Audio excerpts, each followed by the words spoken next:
Greetings and salutations, young true believers. All right, so this week we're talking about consciousness and philosophy of mind. And this debate begins with, again, the writings of Rene Descartes, the father of modern philosophy. So, what is going on? Well, you have to understand, um, you need the historical context to understand why this debate is so uh, contentious, right? Um, Under Roman law, it was strictly forbidden to dissect a corpse. You would never have, even if they had the medical knowledge at the time, right? You would never have an autopsy under Roman law. You buried a body whole. You did not dissect it. You did not even you know go rummaging about in it to figure out what was inside of it. So anatomy was a science that was definitely uh, underdeveloped, right? But fast forward to Descartes' time, the 17th century, those prohibitions against anatomy or against autopsies and dissections, they've been lifted. And so Descartes, being a scientist, he participates in dozens of autopsies. He's really keen to know what's inside a human body. Everybody was really interested. People would attend autopsies just to learn. Um, so Descartes, he's dissecting bodies, and it comes, the thought arrives to him that the lungs are a lot like a bellows, right? That's what they resemble by way of analogy. They resemble bellows. They pump air. Your heart resembles a pump. That's what it does, basically, right? Everything about a human body, Descartes contends, can be explained mechanistically, except for one thing. And that's when Descartes opens up the skull and he takes a look at the human brain. And he's looking at the brain, and he's struck by something. So, this organ is 3 pounds. It doesn't seem to be overly complex. I mean, bear in mind, the only thing that was available to Descartes in the 17th century was a really crude microscope, the very first microscopes. No electron microscopes at this point. So Descartes had no way of knowing how complex the human brain really is. I mean, today we know the human brain has 300 billion plus neural connections, right? So he's looking at the brain. There's two things that you can't explain by appeal to the structure of the brain. You can't explain um, human language behavior, and you can't explain cognition, especially our ability to do mathematical computations. So what then, how do you explain this? And Descartes concludes it's got to be something immaterial. It's got to be something immaterial. It's got to be something that endures, cannot be divided, and will survive bodily death. And Descartes calls this a mind. Excuse me. So this is the beginning of philosophy of mind. Now, Descartes comes up with an argument, the conceivability argument, to try to prove his point. And the argument goes thusly: anything that's conceivable is at least possible, right? It's conceivable that I could exist without my body, right?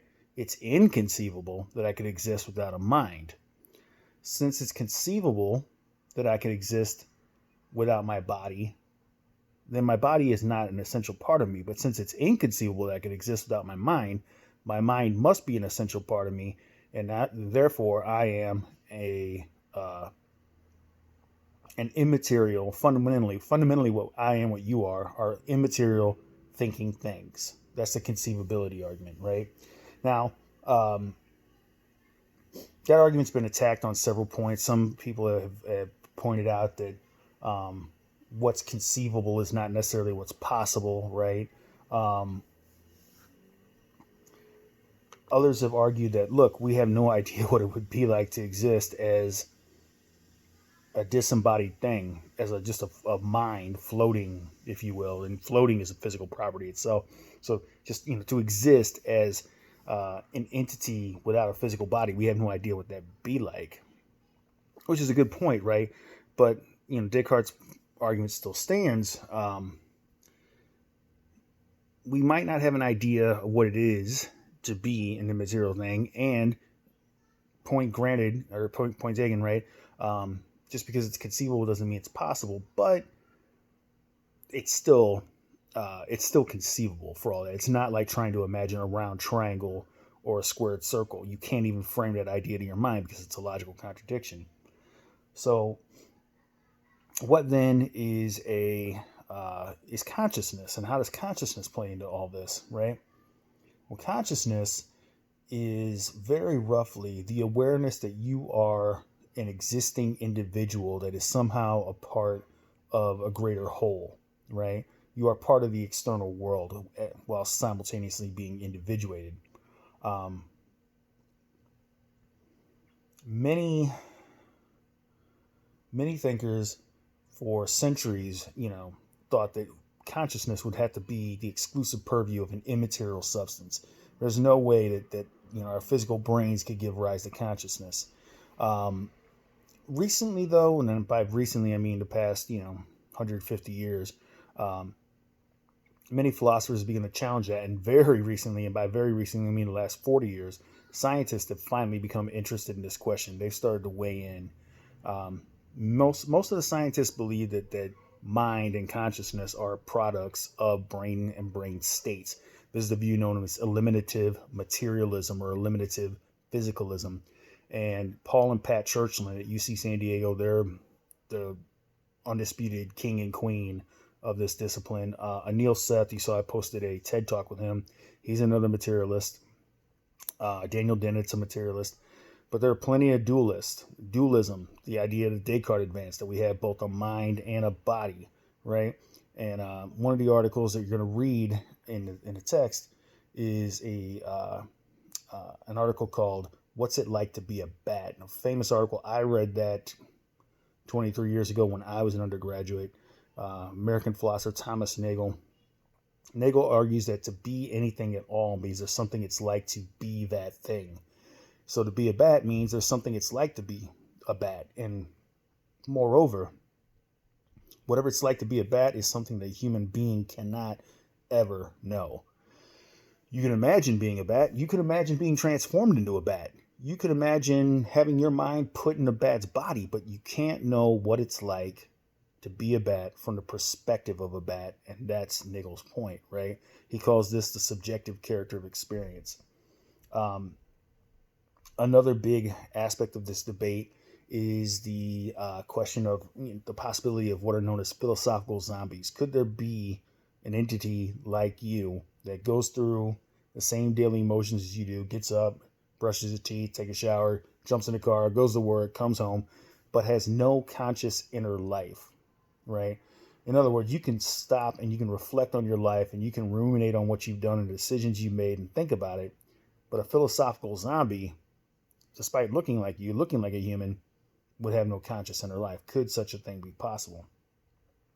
And lastly, this week, we're going to talk about the question of artificial intelligence. And this goes back to a man named Alan Turing.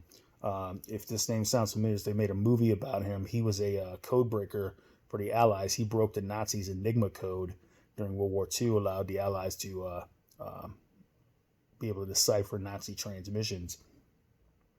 Turing comes up with this thought experiment. It's called the Turing test. And the argument goes like this. If a machine could ever convince a human that they're dealing with another human rather than a machine, then that machine could properly be said to be intelligent. And so the question is, and I know you hear this from every single tech firm in Silicon Valley, artificial intelligence is here. Artificial intelligence isn't here. I mean, what it's better classified as is a kind of rudimentary machine learning. The machine has a program. If it doesn't work this way, try these other possibilities. There is no such thing as of June 15, 2020 as genuine artificial intelligence yet. Question is, will there ever be? And so we're going to look at a famous argument by a philosopher at UC Berkeley. His name's John Searle. He famously argues there can never, ever be genuine artificial intelligence. So we'll look at that as well.